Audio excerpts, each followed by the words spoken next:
it more efficient, certainly. I think you need to look at consolidating the courts as well. Consolidate the courts. Well, I mean, I think you have to. I mean, you know, and they're not, you know, again, we're still operating the court system the way it was originally operated. In Chautauqua County, we have one county court judge, and we've always had one county court judge, but if you look at the crime rates over time, over the last 20 years, they've probably tripled. Too much for one judge. Too much for one judge. Caller. Good morning, caller. Thank you for waiting. Good morning, Reed. How are you? I'm fine. What's up, madam? My question, I know it's a big question, but I was just wondering if Mr. Foley could explain some of the different levels of crimes that you can get committed, like what's the difference between first, second, third degree murder, homicide as compared to murder, Sure. You know, attempted, you know, all those different things that you hear about. Right. If you could explain some of the differences, and I'll let him talk about that. In essence, you have several different layers of crimes. In a broad spectrum, there's felonies and there are misdemeanors, then there are violations. Violations really aren't criminal offenses. You don't get a permanent record from that. What's a violation? Name? Disorderly conduct, for example, is a violation. Shouting at your neighbors. Shouting at your neighbors, pushing or shoving someone is a violation. There is a sanction, there can be a fine, and you can serve 15 days in jail. Misdemeanors are a crime. For example, assault in the third degree, petit larceny are misdemeanors. You can serve up to a year in county jail and face up to $1,000 fine and get up to 3 years probation. Then you get into the felony ranges. Felonies range from A felonies down to E felonies. A felonies, for example, are murder, murder in the second degree or murder in the first degree. The homicides run from murder first, murder second, which are both Class A felonies. Then you get into manslaughter in the first degree, manslaughter in the second degree, and then you have criminally negligent homicide.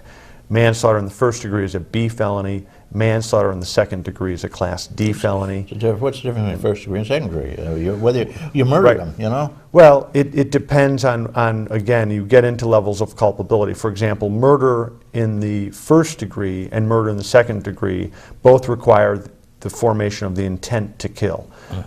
Murder in the first degree requires something additional. For example, Ralph Bucky Phillips killed a police officer while that police officer was in the performance of his duties. Because of that, it made it a murder in the first degree. Most murders that we have in New York State, intentional killings, are murder in the second degree, because it doesn't have one of those special circumstances involved in it. Manslaughter in the first degree, for example, which is a Class B felony, doesn't require the intent to kill. What it requires is the intent to cause serious physical injury, and a death results. So all we need to prove is that someone had formed the intent to cause serious physical injury, and then a person died as a result of that. Then you get down into manslaughter in the second degree, which is a reckless statute. In other words, the intent or the culpable mental state is different. You just have to show that someone was acting recklessly and that reckless behavior caused the death of another individual. Then you get down into criminal negligence, criminally negligent homicide, which requires criminal negligence. Slightly different from civil negligence, and you have to show that someone deviated from a reasonable standard of care in such a gross deviation that death driving, resulted. Would that fit in there? It could, yes, it could. If you hit somebody. Well, and the drunk driving statutes obviously are different. You have vehicular manslaughter and things like that that are specifically referenced. So it gets kind of complicated. It does. I mean, you need to take a look at cases, right? And we may oftentimes we get indictments, and sometimes we get indictments that will include a couple of those, and then as the case develops, we go back to the plea bargains and the plea arrangements. We realize in our office that oftentimes, for example, although we might get an indictment on a murder second and a manslaughter, that the case really is more akin to a manslaughter, so we offer that. We look at it and we say, you know, we don't think we'll be able to prove that this person formed the intent to cause a death, but we certainly think that they formed the intent to cause serious physical injury, so we'll offer a manslaughter in the first degree. Which means they don't spend as much time in jail. It's a difference in the amount of sentence. That's now, where correct. do most of these people go? I hear that our jail in Chautauqua County is choked. There's no question about it. We have an awful lot of people housed in the Chautauqua County Jail, and it's a combination. It's people serving sentences, misdemeanor sentences, for example, and it's also people awaiting final disposition on their case. If someone gets arraigned on a felony and bail is set, and they can't make the bail or pay the bail, they'll sit in the county jail until the case is resolved, which can be months. Which they may be deemed, they may be adjudicated as innocent, but they've still spent a year in jail, right? That can happen. Yeah. It certainly can happen. Yeah, which is kind of sad.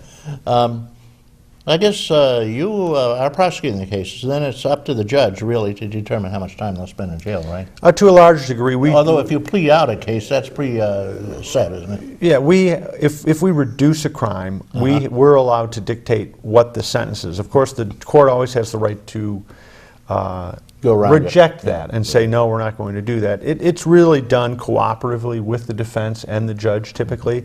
If someone pleads to the crime, typically the court will give us say in what the sentence is, but ultimately the decision is up to the court. I have a tendency, I believe that the sentencing function typically is up to the court. So even if we're reducing, I will typically say that I want a minimum or a maximum, and I'll leave it up to the court to decide in their best judgment what it should be. Give them some leeway, right? Give them some leeway. Yeah, I notice, speaking of that, a lot of local cases, such as speeding, are pleaded down to simple things like parking. And someone told me, and check me on this, that's because the money for speeding goes to the state, money for parking goes to the local jurisdiction. Parking tickets go to the local jurisdiction. So if someone pleads guilty to a parking ticket as compared to a speed, it goes to the local municipality. Yeah, that's correct. But then again, there's another little gimmick here. The state has imposed a pretty hefty court fee. If you go into court and you're deemed innocent, I understand you still have to pay the fee. You don't have to pay the fee if you are innocent. If the case is dismissed, you don't have to pay the surcharge. But on every criminal case, regardless of whether or not it's a speed all the way up through homicide, there are imposed what's called a surcharge, and that money goes into the state coffers. It's unfortunate to me because you look at, for example, DWIs on an impaired, the maximum fine is a $500 fine, and part of that goes to the state. Most of that comes back to the local county level, but the court has never, the state has never increased that fine in a number of years, but they've systematically increased the surcharges involved with that. So what's the surcharge on a DWI? I believe they're starting somewhere around $300, and it's almost as much as the fine. It's not a surcharge. It's a huge fine. Well, that's the thing. It's just they're renaming the fine. Yeah. That's what they're doing. They're renaming the fine. Okay, so these things are happening all around us, of course. Every state is trying to figure out ways scrabbling around or ways scrambling to raise more money. Generate revenue. Yeah. I wanted to ask you about a couple more things. The question of felonizing. A lot of people are being felonized, more than they used to be, I think. Do they take away your right to vote in New York State? In some states they do if you've got a felony. They don't let you vote. I think for certain felonies you lose your right to vote. You never again can you vote. Yeah. And of course any felony you get is going to stop you from getting a decent job the rest of your life, probably. Yes. Because nobody's going to hire you. Well, and I think you're correct in saying that we are felonizing people more so than we used to. I think that given the state of affairs right now, and I don't blame police, they have a tendency to arrest, and it goes into our hands. There's less discretion in the hands of police as compared to how it used to be. But that then discretion falls to us, and of course, like I had said earlier, and I've always maintained this, and again, I don't say it for all crimes because there are certain crimes out there which, sex offenses and homicides and things like that, violent crimes that people need to be held responsible. But if you're talking about isolated property crimes, we really try. My job isn't to create a criminal. And if I can return someone to society without a criminal record that's going to prevent them from getting a job, we'll try to do that. Make the person that was the victim whole, get the person in an interim probation, and get them back out there. If I had someone come to me 10 years after they committed a crime and they were young and they said, "Thank you, Mr. Foley, for giving me an opportunity. I'm married, I have a job, I have children," that's a victory to me. And if we can get people there, we try to get people there. Not in every case, but certainly that's part of what serving justice is. Good. That's a good way of looking at it. Of course, it does somehow. You mentioned the rape. Statutory rape that's a real bugaboo we're trying to deal with here. You know that statutory rape is a matter of geography. In some states it's 16, some states it's 18. You've got juniors in college who can't say yes in some states, which is all craziness, I think. And some states, well, in all the rest of the countries in the world, just about is 14. A woman is old enough at 14 to know what sex is. Canada, for instance. What is it? And they felonize kids, all these kids. Well, there's no question. I mean, it's problematic. I mean, you deal with it, and you have someone that's 21 and it's 15 and it's statutory rape, and someone says, well, they've been dating for a number of years and it's boyfriend, girlfriend, the parents know about it, but according to the statute, it's still a crime. Yeah, Romeo and Juliet, the kid's in high school. Right. The girl's 15, the kid's 16, boy's 16, he's committing a felony. And some people will say, well, it doesn't matter, that's what it is, you need to prosecute them. And my question is, well, I'll say, okay, well, if it's 21, and they've been dating for a number of years, then it's okay. And someone will say, yeah, it's okay. Well, then I'll say, well, what if they're 22? Well, okay. What if they're 23? Well, okay. Well, what if they're 43? Now, all of a sudden, when do you get... Dirty old man. That's right. Then it changes. So we have to accept the laws for what they are. We need to prosecute them, but we need to be mindful of those situations, and that's why we look at them on a case-by-case basis. You just can't. You can't paint it with a broad brush. You could probably drag in half the kids, or about 3/4 of the boys in high school who have committed statutory rape at some point. That's right. They get away with it. Some don't, though. The mother gets peeled at them, and off they go to the pokey. There's no simple answer. No simple answer. Dave Foley, I want to give you a couple of minutes to just close up on your own. This is uninterrupted time for you, and you may want to address that or not. Great. Well, I have a note here that says, do you work with the FBI? I do work with the FBI.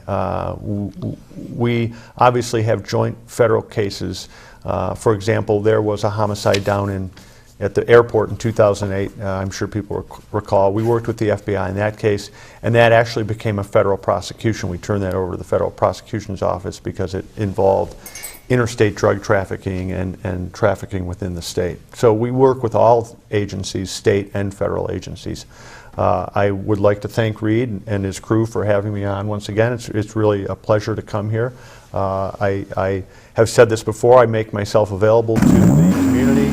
Any questions, any concerns, welcome to contact my office. Just in time, we're on here. They threw us off the air. We got to thank you, callers, and everybody out there. Sorry, the last caller we couldn't get you on, but call in again. You'll be in again sometime soon, won't you? Absolutely. It won't be a whole year, maybe. No.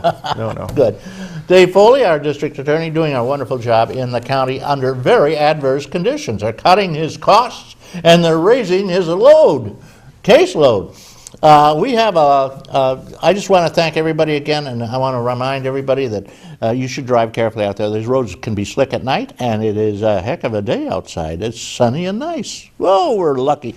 May all that is proud and true and noble abide with you.